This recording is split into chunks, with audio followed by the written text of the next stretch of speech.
الرحمن الرحیم رب اشرح لی صدری ویسر لی امری واحلل عقدۃ من لسانی یفقہوا قولی رب زدنی علما اللہم فقہنی فی الدین۔ چلیے جی آج ہم آیہ نمبر 21 پڑھتے ہیں سورہ البقرہ کی۔ لوگوں اپنے پروردگار کی عبادت کرو جس نے تم کو اور تم سے پہلے لوگوں کو پیدا کیا تاکہ تم اس کے عذاب سے بچو۔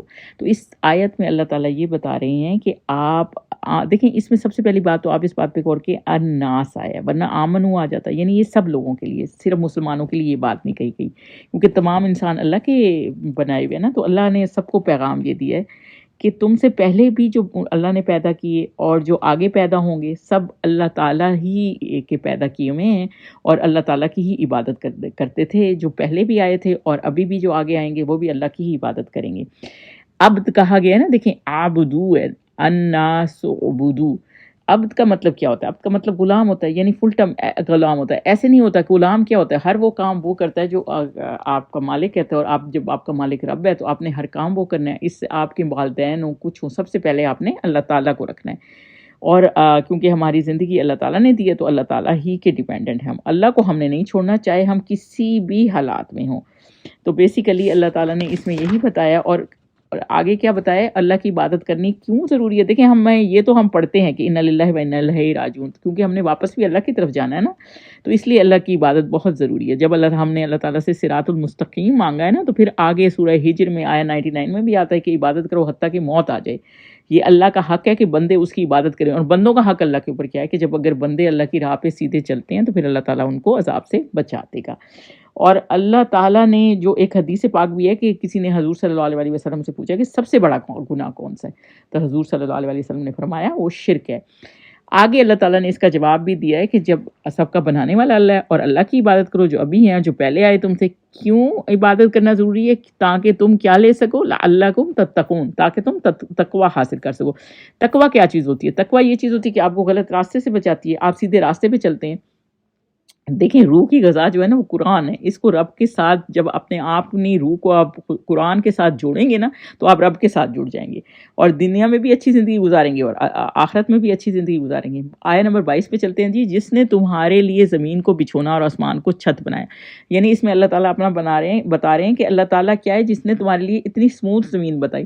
دیکھیں اوپر نیچے ہوتی تو کیا آپ چل سکتے؟ تو اللہ تعالیٰ نے اس کو کتنی آسانی سے اس طرح بنایا کہ آپ رستے بھی بنا لیتے ہیں، اور اس طرح سے ان ایون سی نہیں ہے کہ آپ ذرا اس کو ایون نہ کر سکیں۔ تو اس لیے اللہ تعالیٰ نے آپ کو یہ بتایا کہ اور زمین سے کتنی چیزیں نکلتی ہیں، جس بھی پھل فروٹ ہیں، سارا کچھ وہ جو آپ کو فائدہ دیتا ہے۔ اور آسمان کو اللہ تعالیٰ نے آپ کے اوپر چھت بنایا، یعنی ایک تو یہ کہ وہاں سے کچھ ایسا اوپر سے ایسا اللہ تعالیٰ خام خواہ آپ نہیں ڈالتے، وہ آپ کے لیے ایک چھت کے طور پر ہوتی ہے، اور اس کے اوپر چاند ستارے ہیں جس سے آپ رات کو رستہ بھی دیکھ سکتے ہیں۔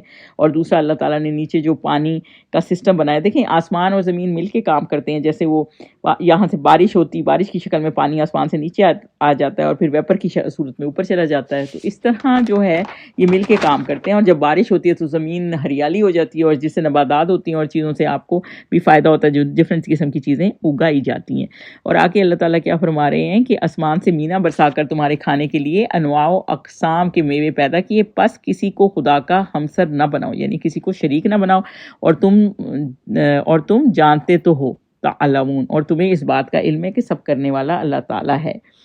اللہ تعالیٰ ہر اس پوشیدہ چیز کو بھی جانتے ہیں جو بالکل پوشیدہ ہے، اور ہم جیسے چونٹی اگر رات کو کسی کالے پتھر پر بھی چلتا ہے، یہ حدیث پاک ہے، پر کالے پتھر پر بھی چل رہی ہوتی ہے نا، تو اللہ تعالیٰ کو اتنی چھپی چیز کا بھی پتہ ہوتا ہے۔ اور ہم نے جب سورہ لقمان پڑھی، جب وہ اپنے بیٹے کو وہ کر رہے تھے نصیحت حضرت لقمان، تو وہ یہی بتا رہے تھے کہ اللہ تعالیٰ ہر چھپی ہوئی چیز کو جانتا ہے، بھلے کہیں بھی چھپی ہوئی ہو۔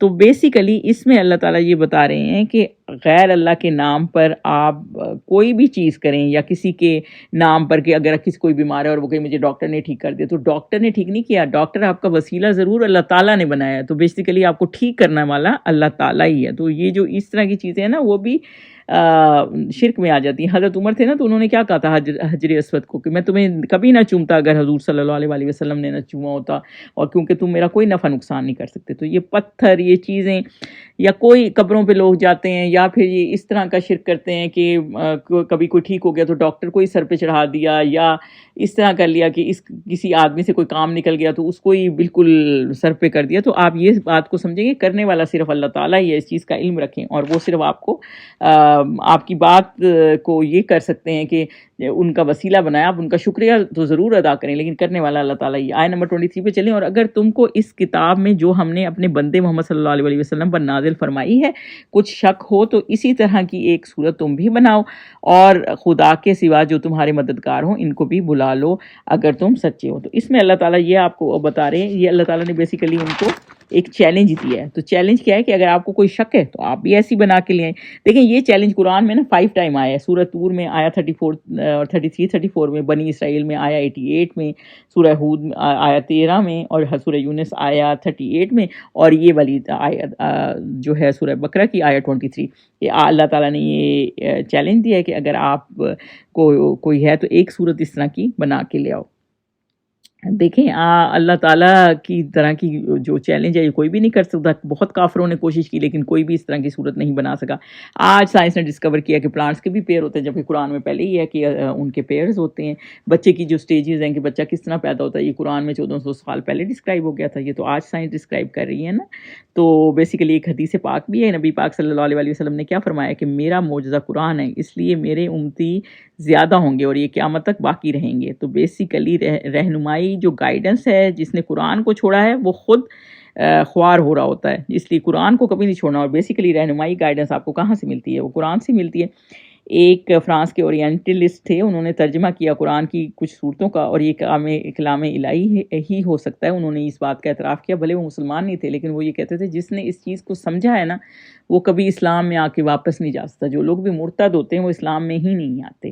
تو بیسیکلی اس طرح سے اللہ تعالیٰ نے اس کو ایکسپلین کیا ہے کہ اللہ تعالیٰ نے ہمیں کتنے فائدے دیے ہیں, اس کا ہمیں علم رکھنا ہے. اور اللہ تعالیٰ کہ اگر آپ کچھ بھی ایسا قرآن کو سمجھتے ہیں کہ یہ حضور صلی اللہ علیہ وسلم کے ورڈ ہیں, کسی انسان کے لکھے ہوئے ورڈ ہیں, تو پھر تم کوئی ایسا بنا کے لا دو جو کہ تم نہیں لا سکتے. آیت نمبر 24 پہ چلیں. لیکن اگر ایسا نہ کر سکو اور ہرگز نہیں کر سکو گے تو اس آگ سے ڈرو جس کا ایندھن آدمی اور پتھر ہوں گے اور کافروں کے لیے تیار کی گئی ہے. تو بیسیکلی اللہ تعالیٰ کہہ رہے ہیں اگر تم ایسا کیونکہ نہیں کر سکتے اور تم جھوٹ بولتے ہو تو پھر تیاری کرو تم آخرت کی. تو یہ کیوں کہا گیا کہ جس کا ایندھن انسان اور پتھر ہوں گے؟ دیکھیں انسان تو جائیں گے تو ظاہری سی بات ہے اس سے تو آگ بھڑکے گی, لیکن پتھر کیوں کہا گیا؟ کیونکہ جب پتھر گرم ہوتا ہے نا اور اس سے آگ نکلتی ہے تو وہ آگ بہت زیادہ دہک جاتی ہے, اس لیے یہ چیز استعمال کی گئی ہے. ایک غیر مسلم تھے تو انہوں نے قرآن کے نسخے جمع کیے اور 3 نسلوں تک یعنی کہ کافی کوشش کر کے کافی عرصہ لگا کے, اور 1933 میں ان کے پروجیکٹ کا کوئی ڈائریکٹر تھا تو انہوں نے یہ کمپلیٹ کر لیا تھا, اور ٹوٹل 42,000 کے قریب انہوں نے نسخے جمع کر لیے تھے. اور ابھی وہ اس کو کمپیئر ہی کر رہے تھے کہ ان میں کیا ڈفرینس ہے. جیسے بائبل میں دوسری کتابوں میں اگر آپ کٹھے کریں نا اتنی پرانی تو ان میں کافی ڈفرینس ہے. تو ان میں کیا ڈفرینس ہے؟ اس وقت وہ یہ شائعی رپورٹ کرنے والے تھے, رپورٹ انہوں نے تیار کر لی تھی. ورلڈ وار 2 میں شروع ہو گئی تو ورلڈ وار 2 شروع ہو گئی تو وہ نسخے وہ بلڈنگ تباہ ہو گئی جہاں یہ ریسرچ ہو رہی تھی. لیکن جو بعد میں انہوں نے بتایا کہ ریسرچ میں کیا تھا کہ جب انہوں نے چیک کیا تھا جو انہوں نے رپورٹ تیار کی تھی تو ان میں کوئی اختلاف نہیں تھا, مطلب وہ سب سیم تھے. تو کیونکہ یہ اللہ کی لکھی ہوئی کتاب ہے نا تو عرصے بعد بھی اس کی کوئی بھی اس میں چینج نہیں ہے. تو اس لیے اللہ تعالیٰ یہ کہہ رہے ہیں کہ آپ شرک نہ کریں اور آگ سے ڈریں, غلط کام نہ کریں اور قرآن پہ بلیو کریں, اور جو پیغام حضور صلی اللہ علیہ وسلم لائے ہیں اس کو مانیں. آیت نمبر 25 پہ چلتے ہیں. اور جو لوگ ایمان لائے اور نیک عمل کرتے رہے ان کو خوشخبری سنا دو. یہ اللہ تعالیٰ ان کے لیے کہہ رہے ہیں, ان لوگوں کے لیے 2 کنڈیشنز ہیں. ایک یہ کہ جو ایمان لائے, دوسرا عامل الصالحات ہے, یعنی کہ عمل بھی اچھے نیک عمل کیے.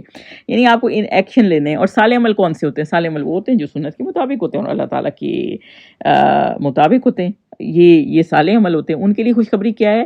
ان کے لیے خوشخبری باغ ہیں جن کے نیچے نہریں بہہ رہی ہیں. جب انہیں ان میں اس سے کسی قسم کا میوہ کھانے کو دیا جائے گا تو کہیں گے یہ تو وہی ہے جو ہم کو پہلے دیا گیا تھا, اور ان کو ایک دوسرے کے ہم شکل میوے دیے جائیں گے, اور وہاں ان کے لیے پاک بیویاں ہوں گی اور وہ بہشتوں میں ہمیشہ رہیں گے. تو اس میں اللہ تعالیٰ نے یہ بتایا کہ ان کے لیے پھل اس طرح دے دیے جائیں گے, یعنی ان کو اچھی چیزیں کھانے کو ملیں گی. یہاں بھی پھل ایک اچھی چیز ہوتی ہے نا. اور یہ کیوں کہا گیا کہ ان کی شکل سیم ہوگی؟ کیونکہ انسان ایک چیز کھاتا ہے اس کو وہ چیز پسند ہوتی ہے دنیا میں. سپوز آپ کیلا کھاتے ہیں, آپ کو دنیا میں پسند ہے, آپ وہاں دیکھیں گے کیلا تو آپ کتنے شوق سے کھائیں گے, مطلب آپ کا ٹیسٹ ڈیولپ ہوا ہے.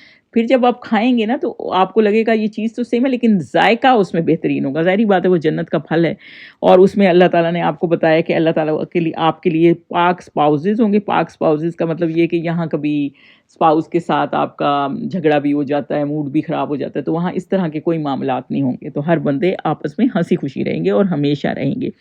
دیکھیں بیسیکلی ان میں اللہ تعالیٰ نے 4 نعمتوں کا ذکر کیا اس آیت میں. ایک جنات کا, اور دوسرا یہ کھانے پینے کا جو پھل فروٹ اور یہ چیزیں ہوں گی, دوسرا یہ کہ ساتھی آپ کو جس سے آپ کو سکون ملے, اور تیسری بات یہ ہے کہ اللہ تعالیٰ نے یہ بتایا کہ آپ اس میں ہمیشہ رہیں گے. تو یہ اللہ تعالیٰ نے بہت سے فائدے ان لوگوں کے لیے دیے ہیں جو نیک ہیں اور عمل صالح کرتے ہیں. یہ آج کی آیات ہیں جی, آگے ہم پھر انشاءاللہ کریں گے.